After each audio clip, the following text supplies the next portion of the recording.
In the meantime, the Commission on Presidential Debates did announce it is changing the way Bill Clinton and Melania Trump will enter the debate hall. It means the two spouses will not shake hands prior to the debate.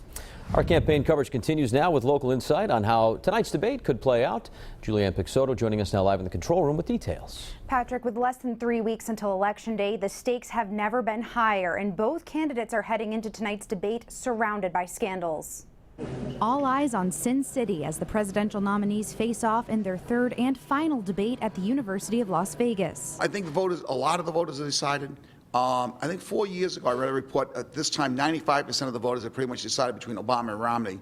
This year it's like 85%, so there's a little bit more. Now some of those 15% are leaning Clinton, leaning Trump, but they haven't made a solid, rock-solid decision. So there's some move for flexibility, but that window's closing more and more. Eyewitness News political analyst Joe Fleming says Donald Trump needs a win now more than ever. Trump has seen a significant drop in support from women voters amid sexual assault allegations. If you can get Hillary on the defensive tonight, talk about her honesty, trustworthiness, those are her weak points, get voters thinking about that again, that may give him an opportunity to close some of those gaps. But if he can't get the debate tonight focusing on those types of issues, it's not going to be a strong night for Donald Trump. But Clinton has her own controversies heading into tonight's debate. She'll likely field questions about emails recently released by WikiLeaks that detail off-the-record cocktail parties with big-name media personnel, an alleged quid pro quo deal with the FBI, and more. Many national polls show Clinton as many as 9 points ahead of Trump, but Fleming says tonight's debate has the potential to significantly impact the election. A state like Ohio, Pennsylvania, Florida,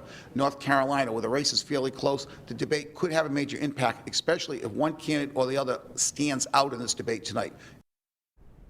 And Fleming says he expects tonight's debate to draw millions of viewers, but likely not as many as the first debate back in September. Live in the control room, Julianne Pixoto, Eyewitness News. And a reminder, today is the last day you can register to vote, in Massachusetts. Countdown on, of course, to Election Day. Today marks 19 days until we go to the polls. Eyewitness News will keep you up to date on every key race from the White House to the State House. CBS News coverage of the debate tonight starts at 9 o'clock right here on WPRI 12. We'll bring you local reaction and insight after the debate is over on Eyewitness News at 11.